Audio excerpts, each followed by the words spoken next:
This is Venice, and here at Rockoff, we've been hearing from our customers that you are wondering what can you do with the 365 licensing that you already have within Power Platform, and what kind of use cases would you need to consider when looking at additional licensing.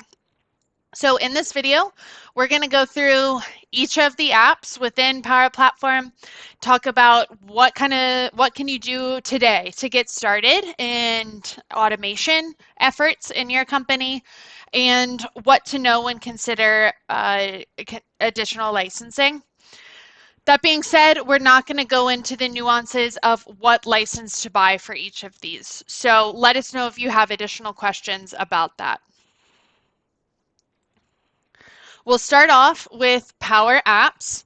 So Power Apps comes with a seeded version in most 365 licensing where you can build as many apps as you want using standard connectors. So a lot of people make really impactful apps and automations in their company by building around the SharePoint data that you already have and are using, and automating some of the processes around approvals that are happening through Outlook and Teams. Those are just some examples. We'll share a link of where to look for what is a standard connector to give you some ideas, but there'll also be templates involved within the Power Apps Maker portal. So check those out and be aware of the little diamond that shows what is a standard connector versus a premium connector. Premium connectors are things like SQL databases and Dataverse.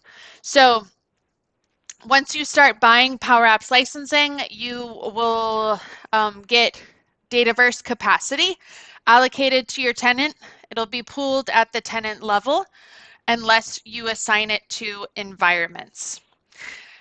Everything using a seeded Power Apps license will be stored in one environment for your organization, the default environment, and this is okay to get started, but as you start building more business critical processes on Power Platform, you'll want to mature your development and testing process, and you'll want multiple environments for that. So the ability to have different environments and have different settings for those environments, being permissions, what data is allowed in different environments, etc., will warrant looking at Power Apps licensing for anybody building apps or accessing apps with premium connectors behind them.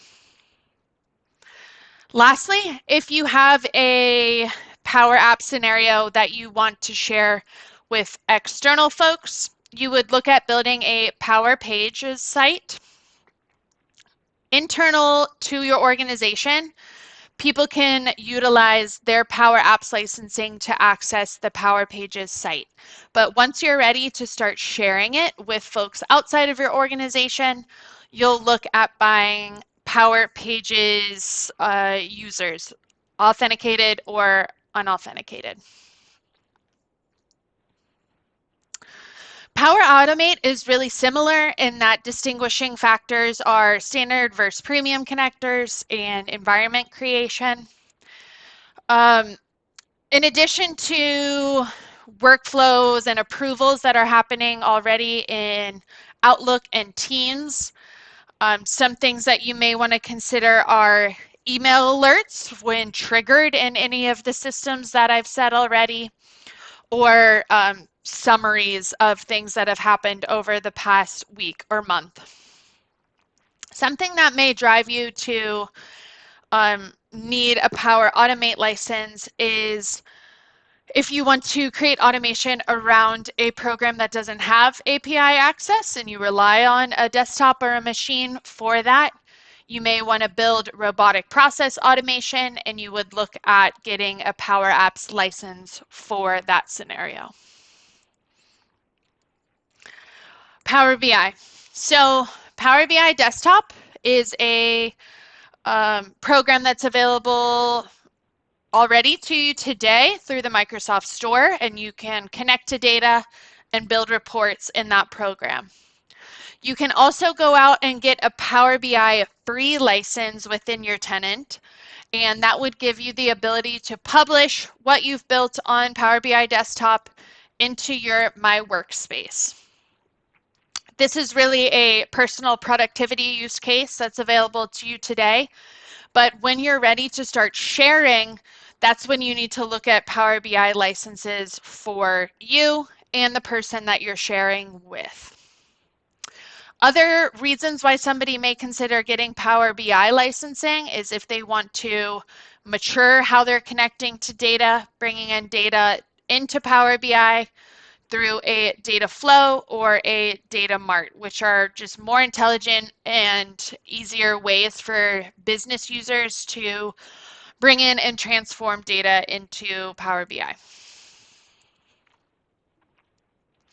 Power Virtual Agents.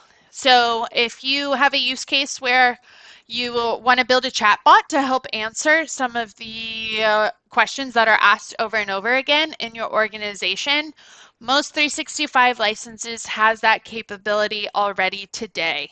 So you can go build a chatbot and share it through the Teams client as the channel that you're sharing that chatbot through. And folks in your organization could go out and act upon that, chatting with and finding answers based on that Power Virtual Agents chatbot. Why you would need to get a license for PVA is if you want to share in a channel outside of Teams. So if you want to share on your public website or on Facebook or something else like that, then the Power Virtual Agents, you would need to buy an amount of sessions for people engaging your chatbot outside of Teams. An AI builder. So it's exciting that if you purchase Power Apps or Power Automate, you get a certain amount of AI Builder credits. And what you can do with those credits is automatically read data from a receipt and write it to a data source, or automatically read a business card and write it to a data source. So starting to take effort away from that manual processing of paper or processes like that.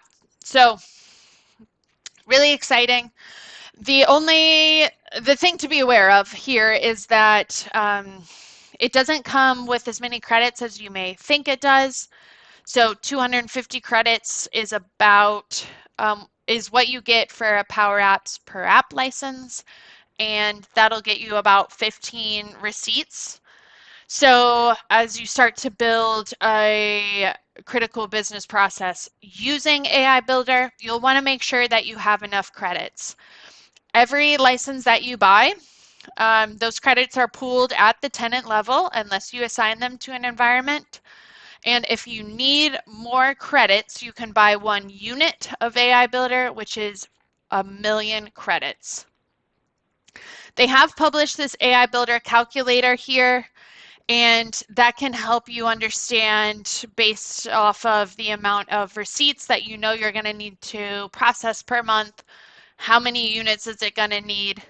It is done in that 1,000,000 units, and if you're converting to credits, just be aware of how there's different language happening there.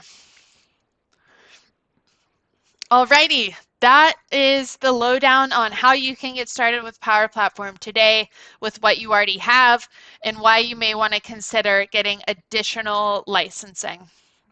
I hope you found this helpful. I hope you have an idea of how you can start the automation effort in your organization today.